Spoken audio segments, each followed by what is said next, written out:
Home Studio Start podcast. Welcome, everyone, to the Deep Dive. Super excited to be kicking off the Home Studio Start podcast today. Yeah, me too. We're going to get right into it. We are. Today, we're diving into something absolutely key if you want to get your voice out there, properly. Making professional-sounding audio from home. Mm-hmm. And our guide for this, some brilliant insights from Rodrigo Marquez over at Home Studio Start. You might know his slogan, home recording made easy. Love that slogan. It really cuts to the chase. It does. So our mission today is pretty simple.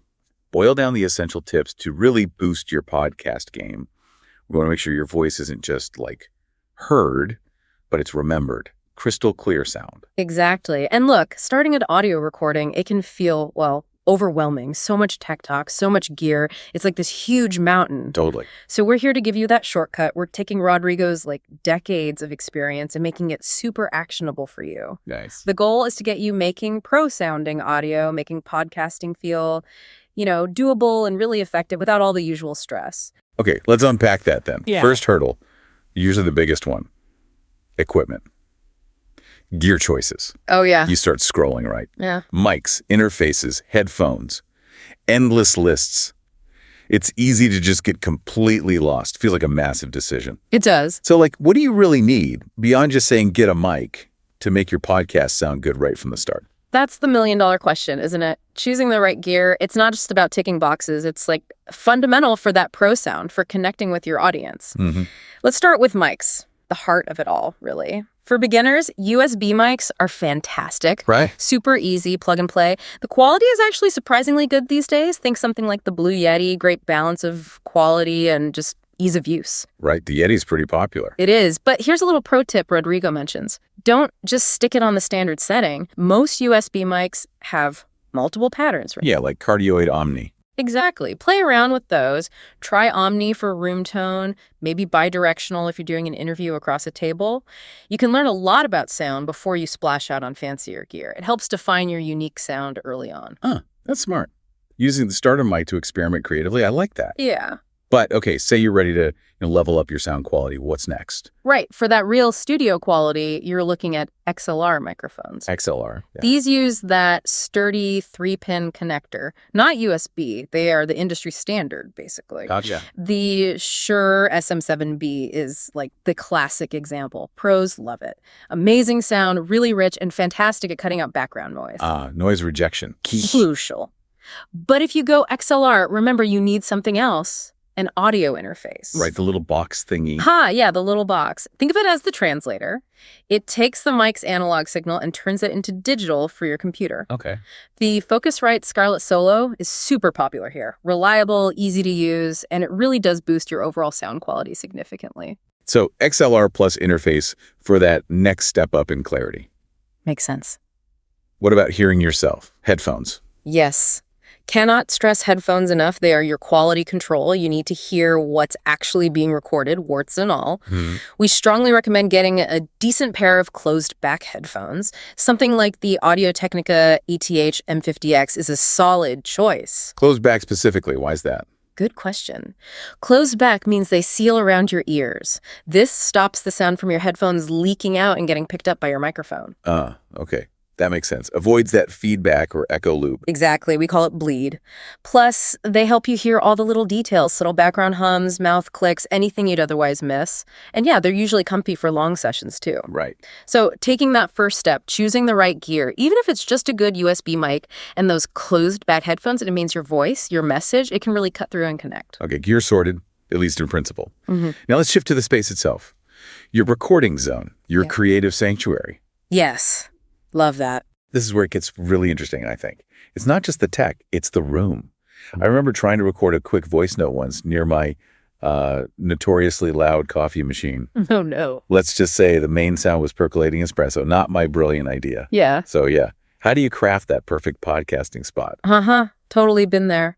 A good recording space makes such 8H a difference. It boosts audio quality and honestly just makes production smoother. Right. First thing, location. Find somewhere quiet. Really quiet. As free from background noise as you can possibly get. Like a closet. A closet can work. Or a spare room, quiet corner in the basement. Anywhere away from, washing machines, street noise, family chaos. Rodrigo tells the story about Sarah, a newbie podcaster trying to record in her kitchen. Clanging pans, fridge humming. Nightmare fuel for audio. Totally. Her audio is basically unusable. So yeah, finding that quiet, consistent spot is absolutely vital. Step 1. Okay, quiet corner secured. What about the sound inside that corner? Empty rooms can sound echoey, right? Exactly. That brings us to acoustics. Bare walls are like mirrors for sound waves. They just bounce right off. Creating echo and reverb. Yep, which makes recording sound amateurish, kind of distant. But the fix can be simple. Thick curtains, a nice plush rug on the floor. Even dedicated acoustic panels if you want to get serious. Acoustic panels. Like those foam things. Sometimes foam, sometimes denser materials. Rodrigo mentions Mike, who apparently transformed his living room sound just by adding a few panels strategically.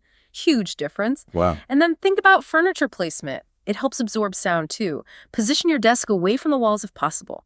Bookshelves filled with books, surprisingly great sound diffusers. Seriously? Books. Yeah, they break up the sound waves. And then mic placement is key. Get it at mouth level. About 6 to 12 inches away is usually the sweet spot. Not too close, not too far. Right. Clear audio, less room noise capture. Rodrigo also mentioned Jane, who swears by her comfy chair and adjustable mic stand. Makes sense, right? Long sessions, you need to be comfortable. Definitely. No one wants to sound straight. Exactly. It's all about creating a space that works for you and your sound.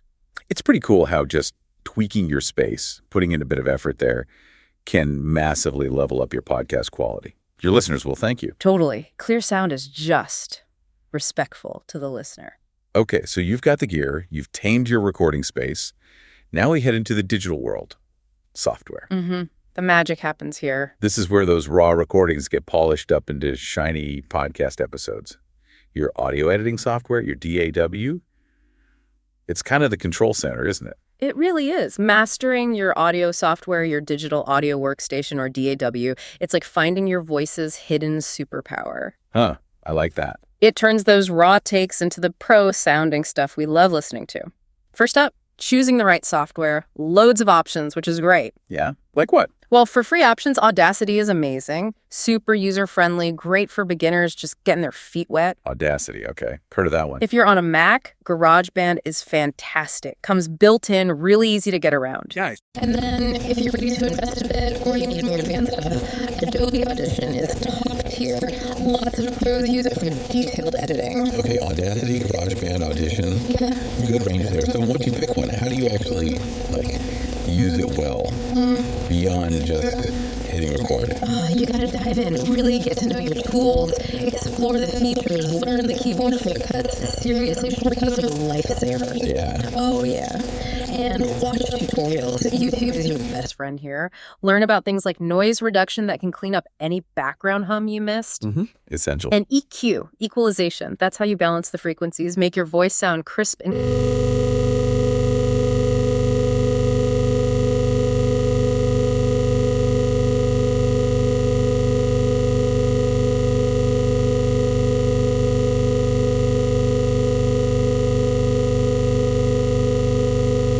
It lets you apply the same effect, like noise reduction or EQ settings, to multiple files all at once. Huge time saver, especially if you record interviews or have lots of segments. Makes the whole process way less tedious. Okay, that sounds super useful. So the software lets you polish the sound. But this also ties into something bigger, right?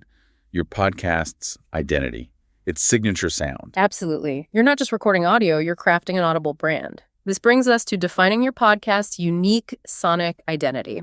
What stands out to you when you think about making your podcast sound uniquely yours? That's a great question for our listeners, too. For me, it's about having a consistent feel, something recognizable. Exactly. Yeah. It's so crucial for new podcasters. You need something that makes you stand out, helps build that loyal audience. First step, understand your style. Style, like interview format versus storytelling. Yeah, partly. What's the vibe? Is it deep, thoughtful storytelling? High energy, back and forth interviews, relaxed conversational chats. Listen to other podcasts in your niche, not to copy, but to understand what works. Get inspired. Right. Rodrigo points to Serial as an example.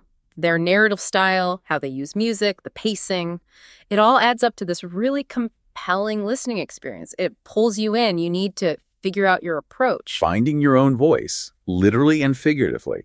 So how do you translate that style into the actual sound? That's where you build your sound profile. And it links right back to your gear and your techniques. Connecting the dots. Yeah. Say you're doing intimate personal stories. You might want to try close micing with a condenser mic to capture all that vocal nuance. Right, get that proximity effect. Exactly. Experiment. Try different mic setups, different post-production effects, maybe a touch of reverb, maybe none. Find what fits your content. And then stick with it. Consistency is king. Every episode needs that uniform audio quality. Set standard levels for your voice, any music, sound effects. Use EQ consistently. And definitely use compression. Compression again, that seems important. It really is. It's not just about making things louder or quieter. It controls the dynamics, smooths out the loud peaks, boosts the quiet bits subtly, creates that polished, radio-ready sound so listeners aren't constantly adjusting their volume. Okay, listener comfort. Huge factor. Pro tip. Create a template session in your DAW. A template? Yeah, with all your standard tracks, levels, EQ settings, compression, maybe intro music already placed. It streamlines your editing workflow like crazy. Crazy and guarantees that consistent sound every single time. Template. Yeah. That's a brilliant practical tip. Love it. Okay, so we've covered gear, space, software, stock.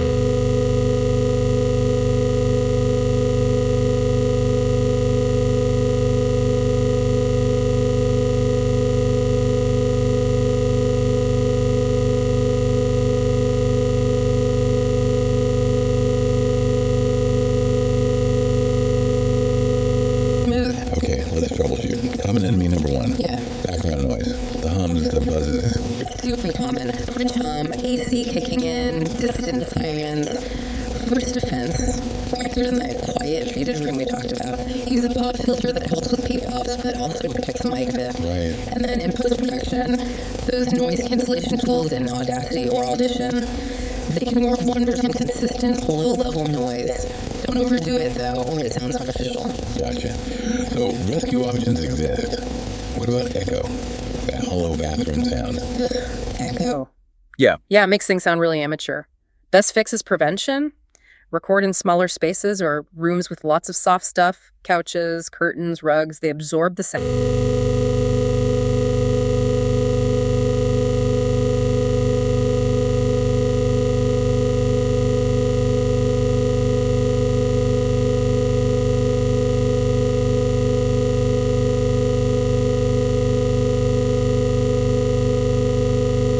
Monitor your input levels while recording. Aim for that sweet spot, usually peaking around Mega 12 to Mega 6 dB. Gives you headroom, avoids clipping. Clipping bad digital distortion. Very bad. And then use that compressor in editing again. Keeps everything sounding nice and even. Consistent loudness. Okay, makes sense. Keep levels steady. Yeah. Now, the real nightmare.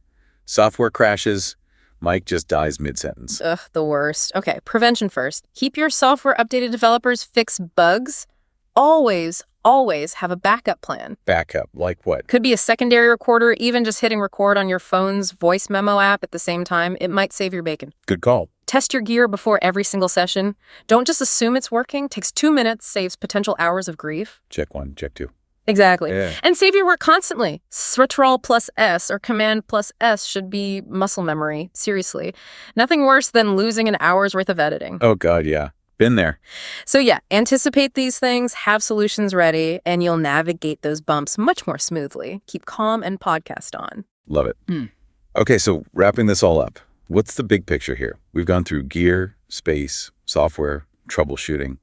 It feels like a journey to making your voice sound amazing, right? Yeah. Making sure your story lands. It is a journey. Rodrigo Marquez from Home Studio Start, he really sums it up with 4 key pillars, doesn't he? He does. It's a great summary. First, prioritize that audio quality. Good gear, good space. Second, engaging storytelling, structure, but also spontaneity. Third, effective editing. Smooth, clean, no distractions. And fourth, consistency. That's how you build that loyal audience, keep them coming back. Nailed it. And Rodrigo, he's got over 25 years in music production. His whole mission with Home Recording Made Easy is about breaking down those barriers. Democratizing it. Exactly, making it accessible. And that spirit totally applies to podcasting, too. These insights we've shared, they're all about empowering you to create pro-level audio, build something sustainable. So for everyone listening, now that you have these insights, what's next? Think about it. Yeah. Imagine the communities you could build, the conversations you could start. just by getting the sound right, perfecting the vessel for your voice. It's pretty exciting, isn't it? It really is. And Rodrigo's call to action is simple. Do it. Take action. Hit record. Start making that audio magic. Yeah. Every episode is a chance to learn, to get better, to connect with people who want to hear what you have to say. Don't put it off. We are genuinely so excited for you to take that step. Thanks so much for joining us on this deep dive into making your podcast sound absolutely spectacular. Yeah, thanks, everyone. Keep learning, keep experimenting, and definitely keep hitting that record button. We'll catch you on the next deep dive.